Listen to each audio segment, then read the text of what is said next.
You're listening to the Archaeology Podcast Network. Hello and welcome to the Archaeotech Podcast, episode 79. I'm your host, Chris Webster, with my co-host, Paul Zimmerman. Today, as promised, I play interviews that I recorded at the 2018 Society for American Archaeology Conference in Washington, D.C. Let's get to it.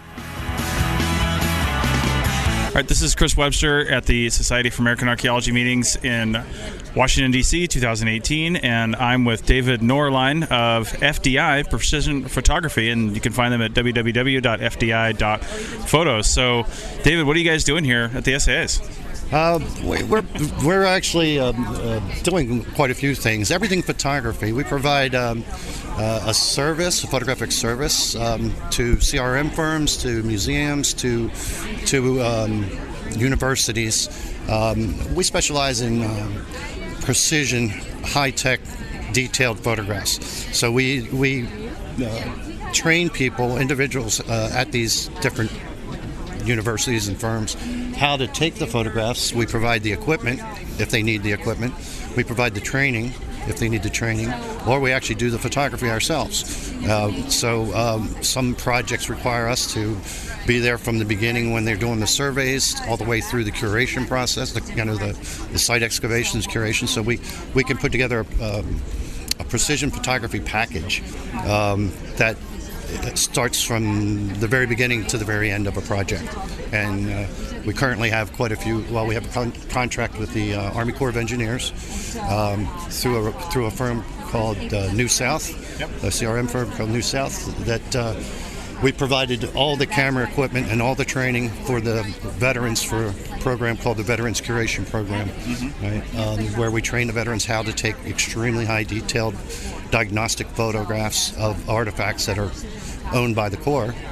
These guys have absolutely no photography background other than a cell phone.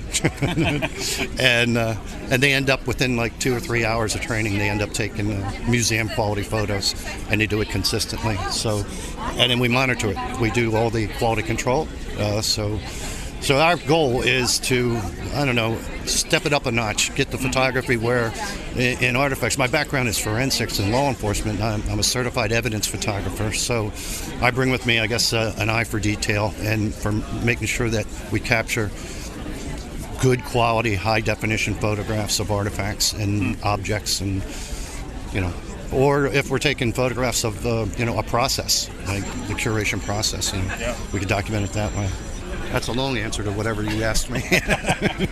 No, it's great. And just looking at your really detailed setup here, I mean, it's clearly all about lighting, but also something I noticed just you've got a little ceramic sherd here sitting up. It's raised up. It's not sitting right on the glass. But one thing you notice that... One thing I notice right away that every time I see photography where somebody tries to do like laboratory photography for a report is there's always a scale, and the scale is often sitting right on the surface, and it's not at the same level as the sherd, which changes your focus. And that's one of the reasons that we make sure we do this one-on-one training with each individual and show them the importance of that scale position. The height, it has to be on the same focal plane as the surface of the artifact, or the scale's actually useless. And that's where my forensic background comes in, because if we were photographing a piece of evidence and we had to present that photograph in court, it had to have a scale in it. The scale had to be properly placed in order to say that this is an accurate representation of that object, right? And so you were absolutely right when you saw that. The scale is at the exact same height should be at the exact same height as the artifact, so that you could put that into any kind of measuring software. We demonstrate software when we're doing training that allows you to identify 2 points on that scale, if it's in that picture correctly, and then you could transfer that measurement to anywhere on that artifact to get really accurate measurements of small details on the artifact. So that. Yeah, it's like detecting markers in like Agisoft photoscan when you're doing photogrammetry, things like that. Yeah. Absolutely. Yeah. The other thing you see, I don't know, it's kind of hard to explain over the microphone, but the other thing you see is that the photographs that are captured have a pure white background. Some objects we photograph on a pure black background, but 90% of them we're shooting on a white background. They're right out of the camera. There's no need to do post-processing. It's called dropout lighting, so there's no shadows.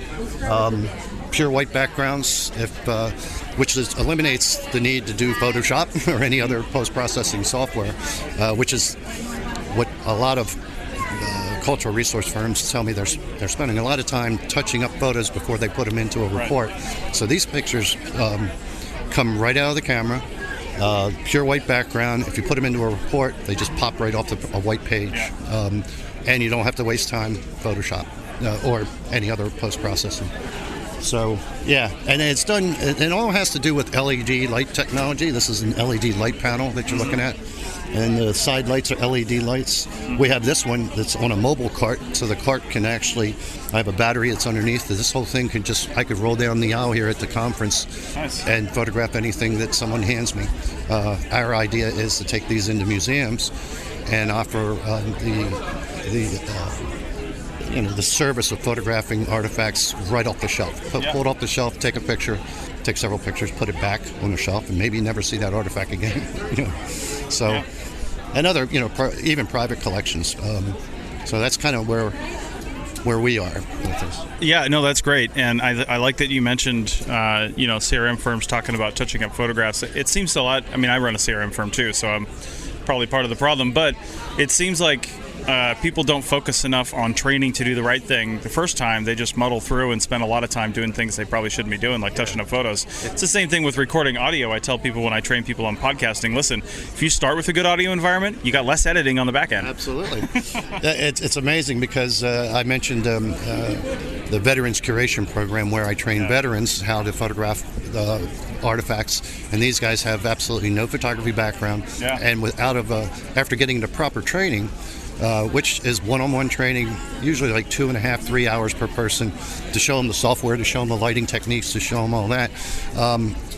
Right after that, they're shooting museum quality photos that need absolutely no post-processing, and they do it for 5 months. And if you went back and looked at the pictures they took on day one, and you look at the pictures they took 5 months later, they're identical. So the nice thing is, and I say this a lot, you can have one object or one artifact, and you can get 10 different people to photograph it, and you get 10 different versions of that with the training and the systems that we put together. And we also provide a manual, sort of really simple user guides, so that you know what buttons to push. You get 10 different people taking a picture of the same artifact, and they're identical because they're following these guidelines that we set up. The scale has to be positioned properly.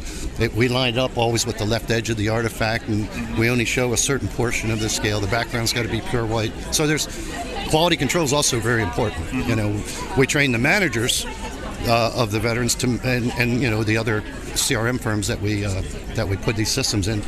We train the managers there on how to do the quality control on the photographs, what to look for, and then we also provide a monthly or weekly quality control remote sessions, so we can remote in, and I could look at a week's worth of work, and I can say I'm starting to see a trend here. You got like people that are, people that are not using the lighting correctly, or the scale's off, or or something like that. And if we correct it then you don't go months down the road doing mistakes, Right. So.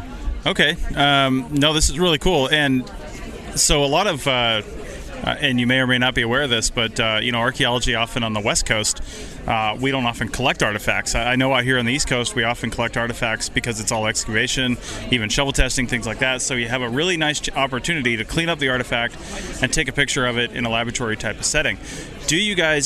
Have you gotten into training people to do field photography as well? Absolutely, we have. As a matter of fact, out on the West Coast, I've been there like twice, two or three times to the same CRM firm to train new people, new employees that they've hired. And we've set up, I've actually, first off, do a consultation with the owner or the manager and find out what their needs are. And they're usually, in most cases, is that, we just want constant, good quality photographs, and we're getting some people shooting with cell phones, some people shooting with iPads, some people shooting with whatever digital camera they have. Yeah. So I said, well, first off, we have to get everybody using the same equipment, and that's part of the consulting is finding out what is it you're doing now that you want to change, Right. And so we did. I recommended a certain field camera, and I said either each person gets a camera, or if you have 12 people, you get 6 cameras, and you figure out the logistics of it, but everybody uses the same camera. Once everybody has the same camera, I can come out and do the training. because then I come out and I'll do, all right, everybody together, let's set the camera at this setting now, and then we develop a guide for them. So my part isn't really teaching them the archaeology, because I am not an archaeologist. It's teaching them how to use the camera properly, and then establishing procedures to get good quality photos in the field. So the camera had to have macro capability to shoot close-ups. The camera had to be dustproof, waterproof, have GPS built into it, be able to fire it from your cell phone. And I found a camera that does that. There's multiple cameras out there in the $300 range, and this particular CRM firm said, I want 6 of them, and I want you to come out and teach my people how to use them. And then they got new employees the following year, and they wanted me to come back and train them. So yeah, we've done field photography, and I've also I spent 3 years in Iraq, investigating mass graves, documenting, photographing mass graves, and then the photographs that were collected and were used to prosecute Saddam Hussein for genocide. So I've got a lot of field photography background, and that's kind of when I was introduced to archaeology. I never did any I did crime scenes and evidence, and then I go to the biggest crime scene I've ever been to in Iraq, and I meet archaeologists, because the team was made up of archaeologists mostly. So we started actually out there developing what we call SOPs, standard operational procedures, for field photography, and one of the requirements out there was that nobody uses their personal camera, nobody uses a cell phone. You use the camera we assign you, and you follow these directions. And that way we got consistent, good quality photos, no matter who shot the pictures. So another long answer to your question. You saw you stuck that microphone in my mouth. That's right. My face. Right. So, no, that's great. So if people want more information about what you guys are doing, it's www.fdi.photo. Correct. Yes. All right. Well, thank you, David. All right, buddy. Thank you. This is Chris Webster with the Archaeology Podcast Network and the Society for American Archaeology Meeting 2018 poster session, and I'm here with Sarah Stryker with her poster, Applications of Microscopy Paired with Thin Section Petrography in Iroquoian Ceramic Analysis. Sarah, tell us all about this. So there's a few of us students and new graduates who work on Iroquoian archaeology who have been working the past few years to try to get people to pay more attention to the ceramic fabrics of this pottery. For Iroquoian ceramic analysis, the big thing people focus on has always been decorative style, and that's because it's really well studied. You can learn a lot from it in a short amount of time with a short amount of money. So building on some work that's been done in the region, I really wanted to come up with a method that's very similar to what people do in the Phoenix Valley, identifying Hohokam pottery, where you can look at certain characteristics of the temper and learn something about where the pottery was made, just with a standard microscope. And so I was working with the Mantle site, which is one of my dissertation sites. It's near what is now Toronto, Ontario, and there was a really extensive petrographic study done by Linda Howey a few years ago, looking at 60 sherds and several pipes. She took thin sections and did a qualitative analysis, doing a really detailed description of the different ceramic fabrics, including the clays and tempers. And so I looked at the same sherds she looked at, but I didn't look at her analysis when I was examining them with just a USB, like a Dynalite microscope. And by doing that, I was able to make characterizations, go back and look at what she found, and kind of check my results. And going back and forth, I identified certain characteristics of the size, sorting, angularity, some IDs for the temper, and a bunch of characteristics of the natural clays, including features from the depositional environment and natural inclusions in the clay that you can see with the Dynalite microscope, just on a broken piece of the sherd. And my poster is just about how I did that and my methodology, and then some suggestions for people who might want to do that in another region. And that would be, you need to know the geology, you need to work back and forth with somebody who's doing a quantitative method or a qualitative description. I highly recommend working with someone like Linda Howey, who does very qualitative, detailed descriptions using a ceramic thin section petrography, because there's many things that you can see with the dynolight microscope, but you can't consistently identify, such as minerals and rocks. It's very hard to do that consistently. Just go back and forth, working with the thin sections like that. You can come up with some pretty consistent, you can come up with variables you can record quite consistently for a very small budget. So a dynolight microscope is a couple $100, and you can integrate this into your standard analysis. I'm able to make simple paste and clay groups just using these data. Okay, and you're with Arizona State University, and this collection you were working with was from where again? So this is from the Mantle site. This is an Iroquoian village near it's an ancestral Wendat village near Toronto, Ontario. Okay. These collections came from the Canadian Museum of History. They generously allowed me to study them, ship them to me for a loan, and the research was funded by the National Science Foundation. Okay, great. And it sounds like this is a method that can be used in other places with other collections. I would highly encourage people to try this with their collections. If you work somewhere where people describe their pottery as grit-tempered, but you know by looking at it when you do other kinds of analysis there's some variability there, get out a microscope, look at it, see what you can record. If you can get some funding, have a few thin sections made, see what a professional petrographer can identify in those thin sections, go back and look how you characterized it, and see if you can find anything that you can identify consistently, because there's big questions you can answer. One of the biggest questions I'm trying to answer right now is there a correlation between clay choice, temper choice, and the decorative style of the pot? So do different decorative types come with different kinds of temper or different clay choice, that sort of thing? Okay, well, thanks a lot for that. Thank you very much. This is Chris Webster with the Archaeology Podcast Network at the Society for American Archaeology annual meeting in the posters session, and I'm with Catherine Sinkar, and she's got a poster called What's in a Seed? Analysis of the Cultural Processing and Fracturing Nature of Uncharred Sambucus on and I'll have you pronounce the rest of it. On a Stolo Coast Salish settlement. Okay, sounds good. So what's all about these seeds? What can you tell me about your poster? Well, this poster is kind of like the second poster in, a series in this, where the original poster looked at Sambucus seeds found at this settlement in British Columbia. And normally, if they were uncharred Sambucus seeds, and normally with uncharred seeds, of course, you just kind of set them aside. You don't really think about them because they normally don't have cultural significance. However, in this case, they were fragmented, and in that case, it might indicate that there was some human processing involved. So this experiment was on, this poster is on different tests that we did that might indicate how these were processed.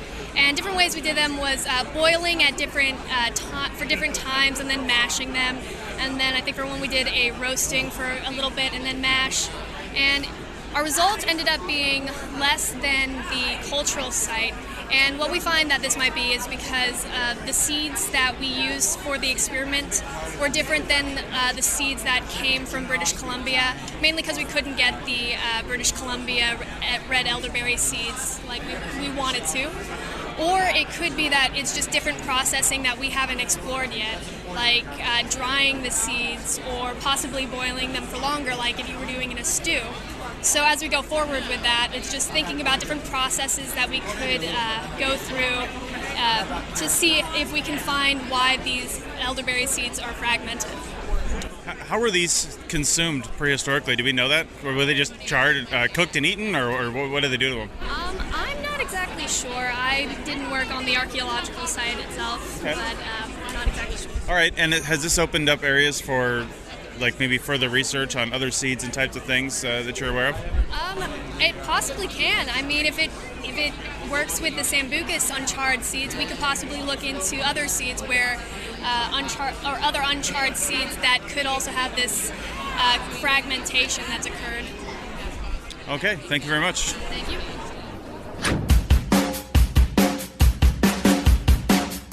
This network is listener supported. We're trying to move away from paid advertising while also creating new shows and supporting the ones we have. The APN has never and will never make a serious profit on our podcast. Every little dime we make goes back into the network and improving show quality. So become a member today at www.archpodnet.com/members to show your support, get some extras, and be a benefactor for archaeological education. Members get stickers, a coffee mug, a t-shirt, bonus content, early access to episodes, a private Slack team to talk to other members and the hosts, and full access to training on Team Black over at arccert.black. So check out our memberships at www.archpodnet.com/members today and support archaeological education. That's www.archpodnet.com/members. Now back to the show.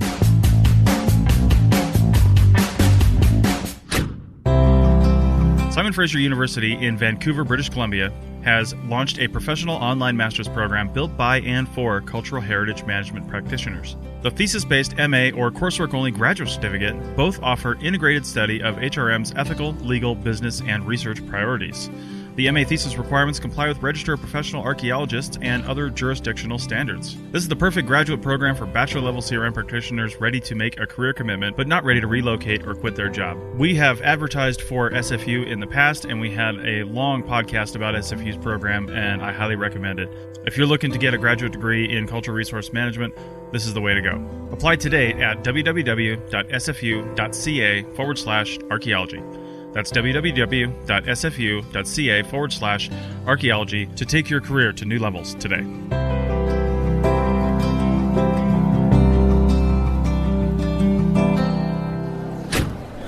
This is Chris Webster at the exhibit hall on Friday, the Society for American Archaeology Conference 2018 in Washington, D.C., and I'm standing here at the In-Terrace Registries booth with Michael Kappers.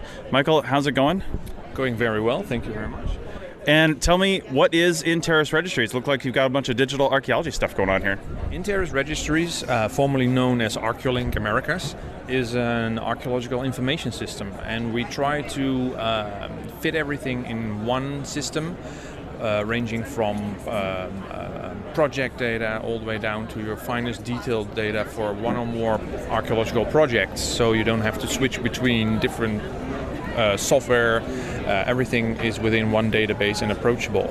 The system has functionalities, project management, field data recording, your field data registration, artifact registrations. It has a separate module to integrate specialist information and lab data information, with which we can integrate already existing specialist tables, because that needs to be very flexible, because all specialists always want something else. We cannot create, for instance, a ceramic module, because that's only for the people that we designed it for, because another ceramic specialist wants something else. Might even be because they work in a different area and a different analysis methodology is necessary. What else? Curation functionalities. If you work with the storage of material in boxes and shelving, that can all be done as well. Images, photographs can be integrated and connected to all the data in the database. It has its own integrated GIS, and it can also work with peripheral hardware such as barcodes, with the barcode printer, barcode scanners, and digital scales, digital calipers that will send their data to the appropriate fields. So I do notice you have some barcodes here. I'm interested in that because everybody's always talking about barcodes and using them and trying to figure it out. So this will generate barcodes for different things, and then you can print those barcodes out. And I would assume you could probably also, because you can buy barcodes that are like series of barcodes. Do you know if you could integrate something like that? Well, this system allows you to create your own barcode tags with a sequence. Like with instance, within one project, you can have a unique set of barcode numbers, and throughout the database, they can be a unique handle that connects the material to the data in the database and where it's from, the provenience information, but also storage and curation information. Now, these barcode tags can be used on different levels. You can use them in the field, assign them to a piece that you find, an artifact that you find, or a bulk of artifacts that was retrieved by excavating a certain provenience. Then next, when you start processing the material, on that level you can print a new barcode that specifically goes with the material that you are looking at. So split up in different categories or a special find that you want to keep separate. Then the next levels you can use the barcodes on are the boxes, the movable storage containers, and also the fixed storage locations for in your repository, such as the shelving positions. These are all different locations where you can add the barcodes, and that will speed up the work because you just scan and it will give you information. What is it? Where is it from? Where is it stored? Or where can I find it? Or where does it need to be put back? Okay, and then I think the final thing that I'm interested in, because this does a lot of things, and it's an organized database of information, right? And a lot of companies, they've built up over the years their own access database or FileMaker database or something that may or may not be organized in certain ways. So I'm interested in the things that kind of bring it all together. So project management. If I'm going to start a new project, how does Interis Registries help me with project management? Like, what kind of stuff, aside from just like collecting field data and lab data and then storing these things and then processing them, what kind of other project management things do you have? I noticed user management and stuff like that as well. Yes, there's a few aspects about the system that I haven't mentioned yet. For instance, the user management that you just mentioned is everybody who works with the system needs to log on with a password. So every record that is being created or updated gets a timestamp and the username attached to it. So you can always retrace it. And through querying, you can get all that information as well. Now, you can also create user profiles that allow certain levels of access to a certain user group. So a user is connected to one or more user profiles. Now, on the other end, the project management, per project, you can create all kinds of detailed information and add that in a project table specifically for one project. But on the level above that, which is more the overall project management, you can, how do I explain this? The overall procedures and steps within the investigation of a certain area.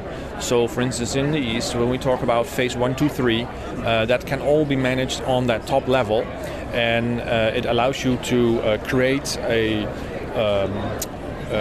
flow of all the steps that are involved in the investigation of the area, such as a preliminary desk research or a coring expedition or the survey, the phase 1, and then later you get phase 2 and phase 3, the excavations. That can all be managed in those things, while those specific excavations are a separate archaeological project on one level deeper, where you will store all the detailed information for that particular project. Now, on that top level, you can connect external documents, all kinds of photographs, PDF files, Excel sheets, like reports or emails, correspondence. All that information can be connected and aligned on that top level. And this whole thing, from the top to the bottom, this can work in different database setups. So if you are a small organization and you work with very small projects or separate projects, you can work with its own database file. But if you have a lot of data and you want to work with a large database with enormous amounts of projects and data all together, then you can also opt for a client-server database setup, which can be proprietary or online hosted. And of course, even if you work with a client-server database setup, which we use SQL Server for, SQL Server, then still, if you go into the field, you can work with the small-scale setup if you have no connection with your network while in the field. And then with a merge and synchronization tool, we can put everything back together again. Okay, sounds good. So that's a lot of information. There's a lot more to check out. So where can people find out pricing and other information on the web? The pricing, we usually break it up in three parts. It's the yearly fee, the yearly recurring fee for the licenses. We have, which is $450 per year per work spot. There are student licensing, which are lower for just students for their own projects and or for training purposes. And then we have a block that involves the setup and the training, because this is such a vast system that encompasses everything. Some training is necessary to get things started. And the third section would be all the hardware, which we usually only advise about, like if you buy this, it will work, because we can do it, but if we do it, it becomes more expensive. So those are the three sections of to consider about costs. We have a pricing document. People can email and get that. And our website is interisreg.org. Interis with double R and an REG, short for registries.org. Okay, thanks a lot, Michael. You're welcome. This is Chris Webster at the Society for American Archaeology meeting in Washington, D.C., and I'm not in the poster room because I missed it yesterday, but I'm with P.T. Ashlock, who had a poster, and since I don't have it, just tell us roughly what the title was, unless you can read it off your phone there. I'll give you the title. Essentially, the poster was a focus on 3D technologies, virtual reality, augmented reality, immersive media, 3D scanning, and how we integrate that into public archaeology. So. All on a two-dimensional poster. All on a two-dimensional poster. We did have a picture of some of our 3D work there, along with some VR headsets for just for the fun of it. But when do you think we're going to have a VR poster room? That's my question. Where you just walk through and you put on the... I would love to see immersive technologies in posters. I would love to see digital posters where people are able to come and interact, just like you can at some of the museums with touch screens and those types of things, because then it allows the user to intake this data and delve as deeply as they want to into it. I mean, we're kind of going off topic here, but a lot of high-end like Android devices, and then from the iPhone 8 up to the 10, they have augmented reality capabilities. So building an application in through the SAA that people can put stuff on their posters and then it interacts and comes out, that would be amazing. QR codes, being able to link to that immersive media, it's going to bring the next generation to a connection with archaeology. Everybody's so tactile. Everybody is so involved in their devices, and these platforms, both Android and Apple, have the ability to do so. And the weakness that we see in this, which is something that we brought up, was that there are not a lot of archaeologically based apps that capture VR and AR. We're getting there, but we need to see that grow. So that's something that could be improved upon. Okay, digital poster symposium. So getting back to your poster, what was the basic thesis? What were you trying to convey with that poster? The premise was that this type of technology is becoming more readily available, and it can be introduced. Not everybody needs to spend $1,500 on an Oculus to be able to introduce this to the local museum or to local kids in outreach that you're trying to reach when you're doing a public event. So you can go, and the devices we had one was AR VR connected, and I'm not going to mention any specific brands because we're not here to support that, but just the fact that you could buy things for under $100, produce this information, use Sketchfab and photogrammetry to produce 3D models, which people could then see in these VR and augmented reality scenarios. And to get that information of your local artifacts, your local sites, into an immersive state where people could interact with it and take the site back to the people, if you will, without them having to visit. Okay, and you don't need you need some technical knowledge, but you don't need a ton of technical knowledge really to do this. Absolutely. I mean, if you've got a smartphone and with app development, like I said, we do need to see more of that. But to just interact with it is, you put the device in the headset, turn it on, link it up, and you're pretty much good to go. All right. So hey, if people have more questions for you, is there anywhere they can reach you online or the Lamar Institute? They can send questions there. They can also reach me at ancientarchaeology@gmail.com. 24/7, so feel free to send me an email, and I'll do my best to answer your questions. So. Man, how did you get ancientarchaeology@gmail.com? I've had that email since I was probably 14 years old, and it's a long one, and it's spelled in the British spelling, ancientarchaeology@gmail.com. Fantastic. Thanks, PT. So, yeah, appreciate it, Chris. This is Chris Webster with the Archaeology Podcast Network on a relatively quiet Saturday morning, obviously, at the Society for American Archaeology Conference. Saturday is always quieter. Not as quiet as Sunday is going to be. However, I'm in the poster room with Nicholas Case, and he's got a poster on digital archaeology in Mongolia, visualizing the data. So, morning, Nick, and tell us what you got here. Hi, all right. So what we got here is my digital archaeology project that I did in northern Mongolia, part of the nomadic.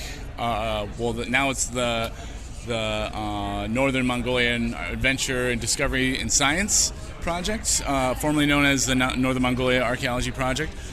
We go up there and we've got a field school of there's about 40 people on camp, and what I did was I was part of the process of digitizing the data collection using tablets, all on open source software. We were able to design the forms offline and manage the types of data we were collecting, and basically putting it onto an Excel sheet or into a database immediately upon return to camp once they connected to our Wi-Fi network and a server that was running out of my laptop. And we were able to generate artifact reports immediately on a nightly basis, and we would visualize the data from what the survey teams are collecting. I'm going to point, I guess. So these are maps here that we were able to see on a nightly basis as survey teams came back into the camp, and so that the rest of the people that were doing other things could really see what everybody else was doing. And I felt that was one of the major advantages of doing that, is because when I went there years before, I was on a team and everyone else was on a different team, and we didn't really know the big picture.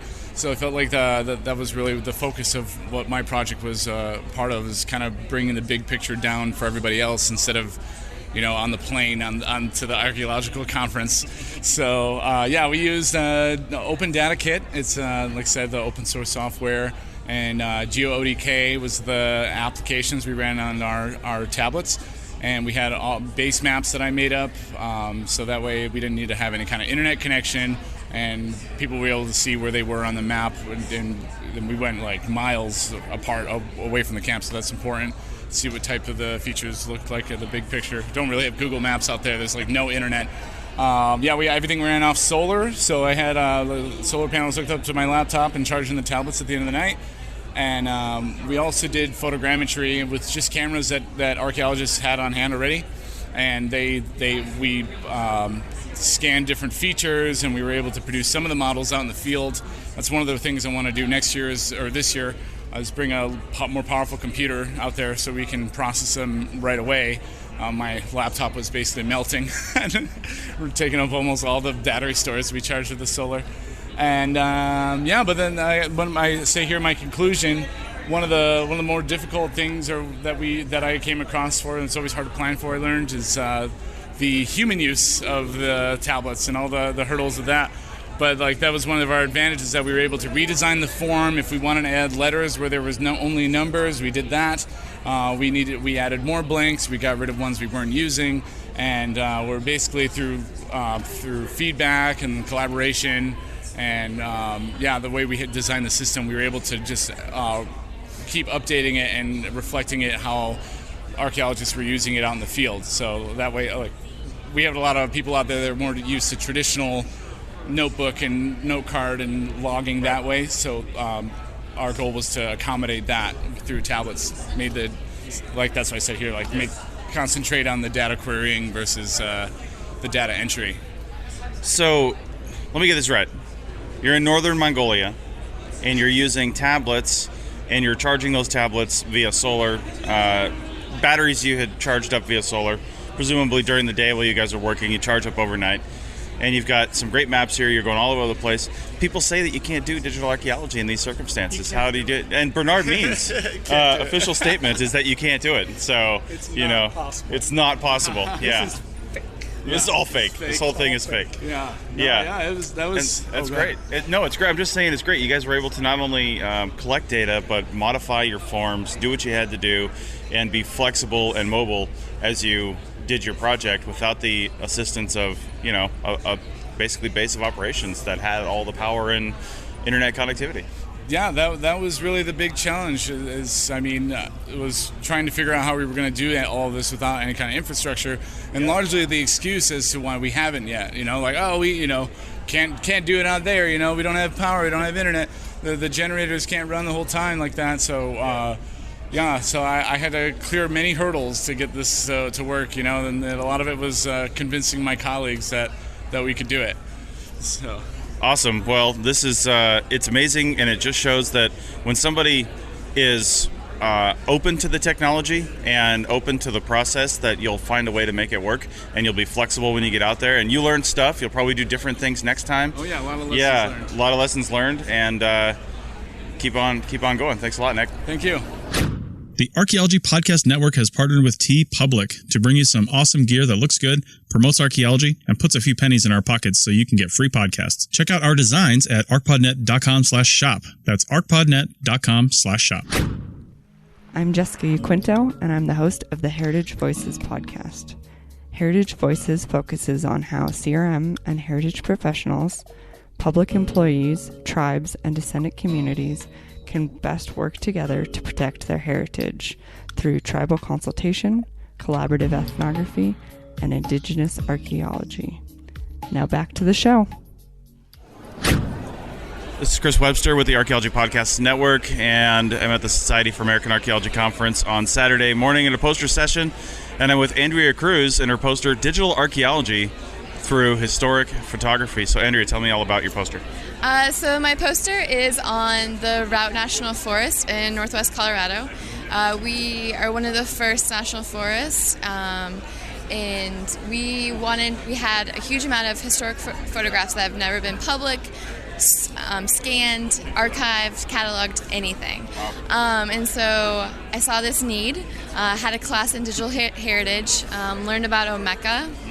And Omeka is a software. It's a web-based content management system. So tell me about that a little bit before you get too far. Yeah, so Omeka is a free downloadable. It's based off of digital humanities. So a lot of English history love it because it makes you include the lovely metadata. And then it also has different plugins that you can add. So you can add collections, exhibits. You can add some GIS with Neatline, and every 6 months, every 2 months, basically, they're adding new plugins. So now they're actually added in crowdsourcing, which I'm going to add to the website. And so it's a really nice, easy, streamlined process that once you get going, it's pretty easy. Wow. So yeah, I scanned the images, uploaded the data as archaeology tech at the forest. I kind of knew some of the basics, and then on the backs of most of the photos they had descriptions, and so I put that all in with the metadata and then started putting it into exhibits to kind of see some different patterns. I looked at the guard stations, which most of them are still there. I did 360 Google Street Views of them, the ones that I could. So you can see the 1900s to the 2018s. And I'm trying to fill in the gaps in between, and just kind of, so people can kind of see there's only one that they can actually stay at, but employees stay at most of them, and then just driving around, looking at the forest, staying, you can always see different things. Some fun things that I noticed is bears. Their guards loved bears. They actually had pet bears for quite a while. And then if anyone's ever heard of Steamboat Springs, this is where it is. So skiing has been huge since the 1900s. And so there is just a huge amount of photos of people skiing back in the wilderness. Those are really cool because they're, wooden skis, ladies in hoop skirts, killing it, beating us. Nice. And then horses, of course, which they still use today. So it's kind of cool to see this 1900 photo and then go out there and they're still using the same technology because it still works. So there you go. So a couple questions related to this. What, now that you've scanned everything in, what happens to the original collections? Like, where are those now? Do they just go back in storage, or? Yeah, they'll go back in storage, and I've only done some of the photographs, just because I can't do all of them. Sheer volume. Yeah. But yeah, they'll go back in storage, and then this site is going to be public, and then I'm hoping to crowdsource the locals and getting more photographs, because there's kind of a gap between 1940 and 1980, basically. Okay. And so kind of we can get that timeline. So. Okay, yeah, and that was the final question, was where can people see this stuff? So it's going to be available to the public at some point? It is now, actually, technically. It's routenationalforest.createunl.com. There you go. All right, thanks a lot. Yeah, thank you. This is Chris Webster at the Society for American Archaeology Conference 2018, Washington, D.C. for the Archaeology Podcast Network, and I'm with Eric Kanza on our somewhat annual interview about in the exhibit hall about Open Context and DINA. So, Eric, welcome to the show, and tell me what Open Context and DINA are doing lately. Hi, Chris. Thank you. Open Context is a data publishing service for archaeology, and we're a little bit different from a repository. We don't do the preservation ourselves, but we do the publishing side of it, which means that we do a lot of cleanup and editing and linking and standards annotation and all that sort of thing to make data more meaningful and accessible. And then we deposit data into institutional repositories like the California Digital Library in our case, which is the main repository for the University of California system, but we also work with other partners too. And one of the big projects that is being hosted by Open Context is the Digital Index of North American Archaeology, DINA. And it's a big multi-institutional collaboration. Involves Indiana University in South Bend and University of Tennessee in Knoxville. So in South Bend, that's Josh Wells, and in Knoxville, it's David G. Anderson, who are the PIs.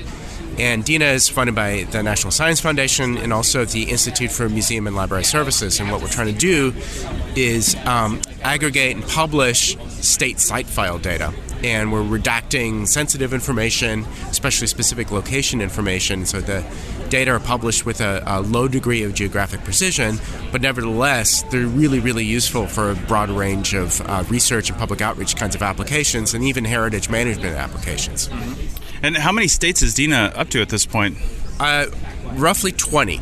So that's and mostly it's the focus is the best coverage, most comprehensive coverage is in the southeast and the Midwest, and we're also moving into the Northeast now.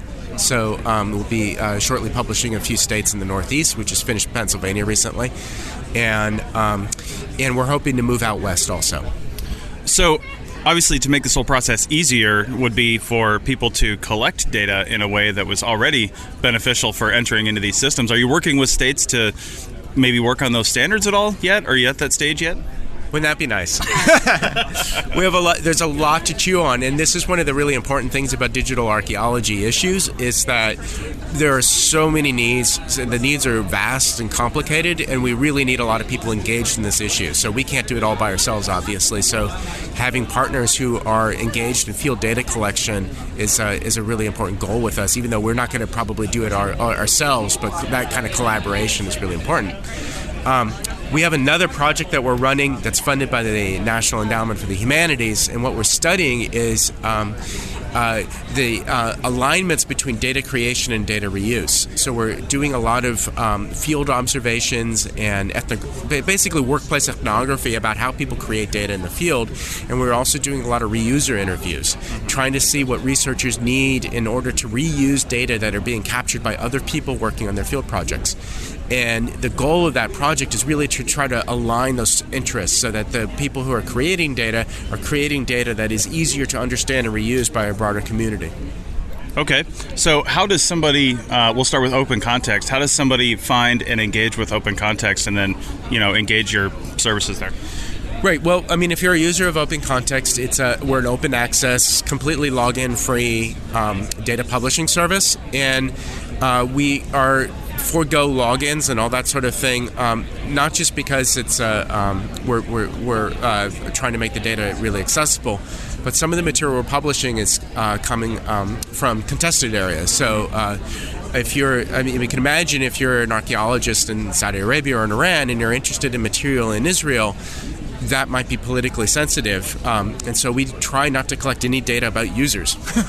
and so we wipe IP addresses, we just wipe out server logs, we try to make sure that we're doing really good practices in terms of privacy. And what that means is that we don't collect user login data, and we don't use things like Google Analytics also. So that's an important kind of an issue.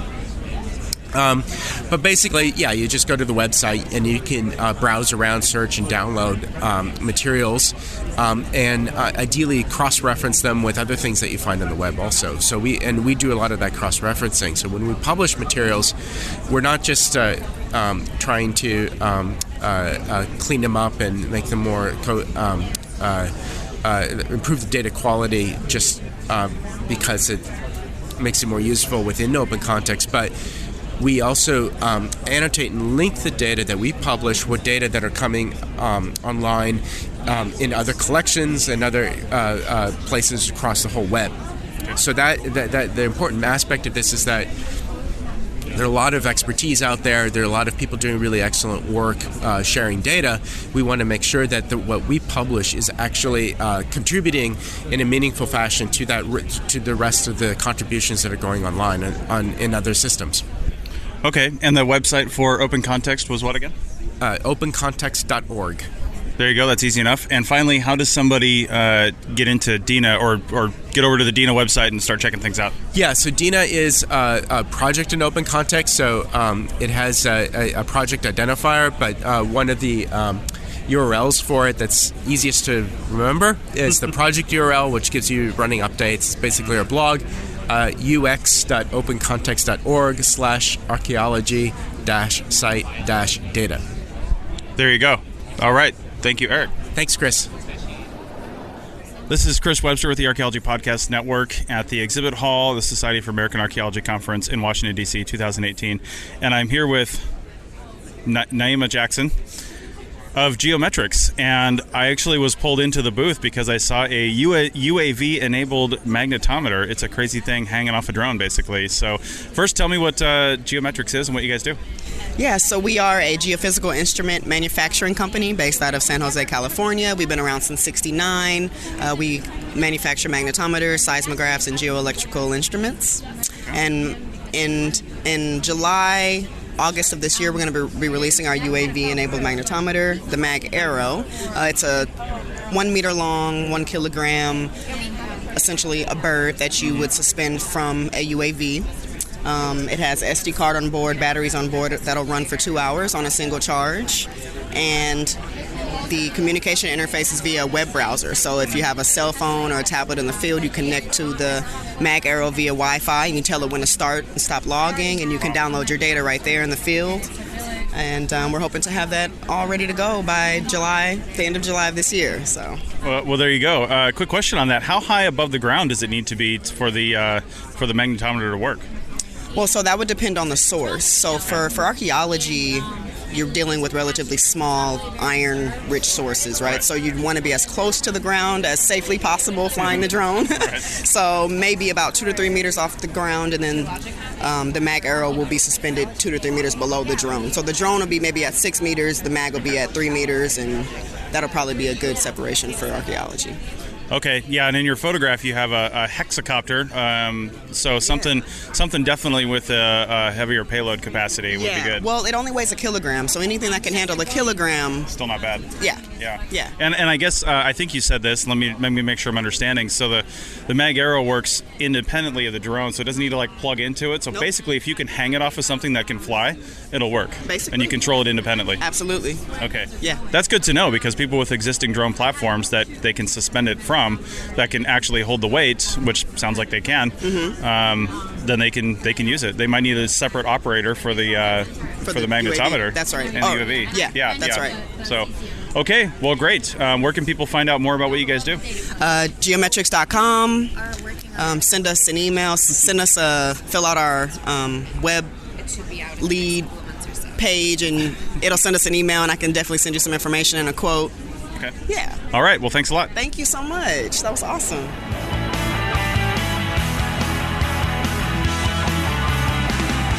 Thanks for listening to the Archaeotech Podcast. Links to items mentioned on the show are in the show notes at www.arcpodnet.com/archaeotech. Contact us at chris@archaeologypodcastnetwork.com and paul@lugal.com. Support the show by becoming a member at arcpodnet.com/members. The music is a song called Off-Road and is license free from Apple. Thanks for listening. This show is produced and recorded by the Archaeology Podcast Network, Chris Webster and Tristan Boyle, in Reno, Nevada at the Reno Collective. This has been a presentation of the Archaeology Podcast Network. Visit us on the web for show notes and other podcasts at www.archpodnet.com. Contact us at chris@archaeologypodcastnetwork.com. Thanks again for listening to this episode and for supporting the Archaeology Podcast Network. If you want these shows to keep going, consider becoming a member for just $7.99 US a month. That's cheaper than a venti quad eggnog latte. Go to archpodnet.com/members for more info.